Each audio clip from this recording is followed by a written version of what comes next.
Welcome back to the deep dive. We love to kind of dig in and wrestle with those tougher questions. And today we're tackling one that's, well, it's pretty complex. Yeah. It's this excerpt that someone sent to us that argues Yeah. that Jesus may have actually deliberately confused people, Wow. maybe even planted the seeds for all the different denominations of Christianity that we see today. That's right. It's a bold claim. Yeah. And it really kind of flips the script on that traditional image of Jesus, the one we often have, like the straightforward miracle-working Messiah. Right. The author points out that, Jesus, with his power to perform miracles, could easily convince the Jewish people of his identity. I mean, they were already anticipating the arrival of the Messiah. Absolutely. And the source even points out that, even a fraction of that power, like turning water into wine or healing the sick, would have been enough to rally the Jewish people, especially under Roman rule at that time. Right. But instead of this clear demonstration of power, we get parables, cryptic sayings, and ultimately a path of suffering. It's almost counterintuitive. It really is. Like you would think if you wanted to convince people that, you were the Son of God, you'd make it kind of clear and easy. Right. But that's precisely what the source finds so interesting. Yeah. Is like, what if this wasn't a misstep? Yeah. What if this was a deliberate choice? Okay. What if this confusion served a deeper purpose? The author suggests that maybe, just maybe, grappling with these complexities actually leads to a deeper and more personal understanding of faith. Okay, so instead of giving a simple, easy-to-understand belief system, Right. he's throwing these curveballs. Yeah. But how does that lead to a deeper understanding? I need some help unpacking that. Well, think about it this way. When we're presented with, a clear-cut answer, we tend to accept it passively. Right. But when we're confronted with a paradox, a mystery, it forces us to engage, to question, to wrestle with the ideas on a personal level. So instead of being spoon-fed, the answers were forced to go on this intellectual and spiritual quest ourselves. Precisely. Yeah.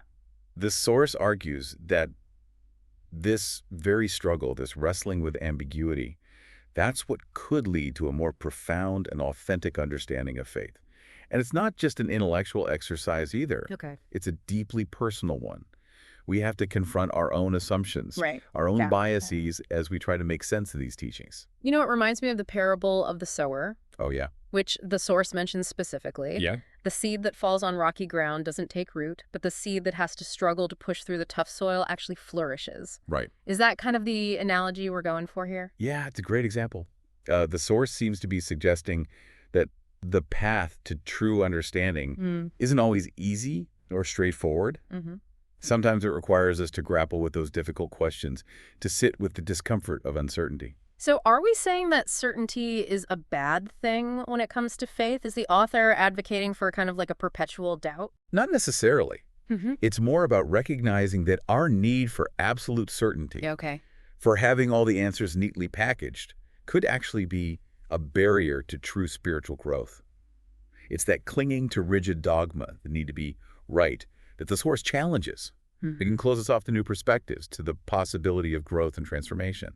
So instead of clinging to those rigid answers, we should be embracing those questions, embracing the mystery. Exactly. The source suggests that maybe that's where true faith begins, not in those answers, but in the willingness to grapple with the questions. Okay. And this kind of brings us to another really intriguing point that the author raises. Okay. The sheer number of Christian denominations that are in existence today. Oh, yeah. Over 47,000.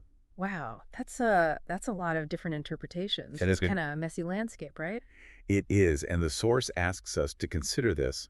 Could this diversity actually be a testament to the enduring power of Jesus' teachings? Okay. A legacy, perhaps, of that intentional confusion. So instead of aiming for uniformity, maybe Jesus was actually planting those seeds for diversity. It's possible. But isn't that kind of the opposite of what we usually think about when we talk about unity and faith? It certainly challenges that traditional notion, right, that unity requires uniformity. Right. Maybe true unity isn't about everyone believing the exact same thing, Okay. but about being open to the validity of different perspectives, different interpretations. So it's not about everybody believing the same thing. It's about being open to other people's perspectives. Exactly.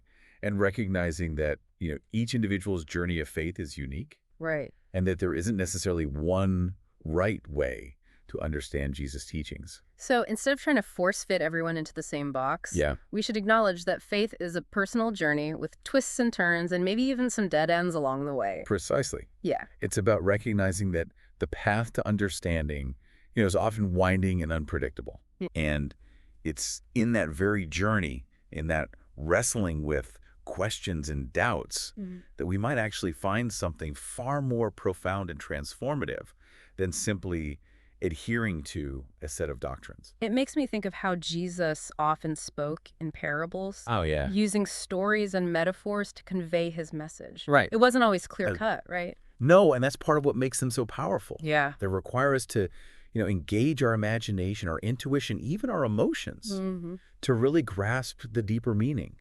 It's not about just passively absorbing information. It's about actively participating in the process of uncovering that truth. And that uncovering, as the source suggests, might involve a good deal of confusion along the way. Absolutely. It's like we're peeling back the layers of an onion, with each layer revealing something new, something unexpected. That's a great analogy. And the source seems to be suggesting that maybe the confusion itself is part of the process. Okay. It's what pushes us to keep peeling back those layers, to keep seeking to keep growing in our understanding. This is really making me rethink my whole approach to faith. Really? It's like I've been so focused on finding the right answers that I've missed the beauty of the journey itself. And maybe that's precisely the point the source is driving at. Okay. That by letting go of our need for absolute certainty, by embracing the mystery and the ambiguity, we open ourselves up to a much richer, more nuanced understanding of faith. So where does this leave us? What are we supposed to do with this idea that Jesus might have wanted us to be a little confused? I think the invitation here is to really try and shift our perspective. Okay. To move away from, that need for simple answers and a fear of uncertainty, and instead embrace the complexity and mystery inherent in faith. So it's not about avoiding those confusing or challenging aspects of Jesus' teaching. It's about actually leaning into them. Yeah, it sounds like we're being encouraged to approach our faith with more humility, acknowledging that we don't have all the answers. Right. And, that can be a bit unsettling. Oh, for sure. Especially in a world that, often values certainty and those quick and easy solutions. But the source seems to be saying that, this discomfort, this wrestling with ambiguity, that's actually a sign that we're on the right track. Okay. It means we're engaging with our faith on a much deeper level. Yeah. Moving beyond that just blind acceptance into a realm of genuine questioning and seeking. This makes me think about how often we try to fit Jesus into our own little neat and tidy boxes, of beliefs. Right. We want him to conform to our own preconceived notions, Exactly. to confirm our existing biases. Yeah. But maybe, as this source suggests, that's exactly what he was trying to disrupt. Yeah, the author argues that, Jesus challenged the status quo. He turned expectations upside down. Right. He didn't come to provide those easy answers. Yeah. Or to just simply reinforce existing power structures. Right. Yeah. He came to provoke, to challenge, to shake things up. And perhaps that's why he used methods that, deliberately fostered questioning and introspection. Yeah, it's like he wanted to wake us up from some kind of spiritual slumber, Yeah. to really confront what it means to believe. But how do we do that? How do we actually embrace this idea of confusion as a pathway to deeper understanding? Well, I think it starts with, a willingness to let go of our need to be right. Right. To have all the answers figured out. Yeah. It's about cultivating a sense of curiosity, of openness to different perspectives. Even those that challenge our, most deeply held beliefs. So instead of getting defensive when our beliefs are challenged, Right. we should lean into that discomfort. Ask questions, seek out different interpretations, and allow ourselves to be stretched and maybe even transformed by the process. Absolutely. Well, this has been a real mind bender. Yeah.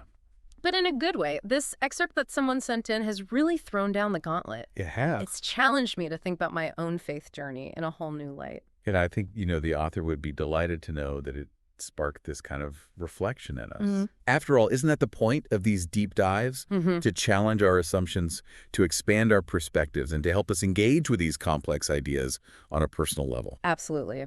And I have to say, this conversation has left me with more questions than answers. Yeah, me too. But I think that's a good thing. It sparked a curiosity, a desire to keep exploring, to keep peeling back those layers of meaning. And that's exactly what we hope these deep dives will inspire in you, our listeners. Thanks for joining us on this fascinating exploration of faith doubt and the enduring mystery of Jesus' teachings.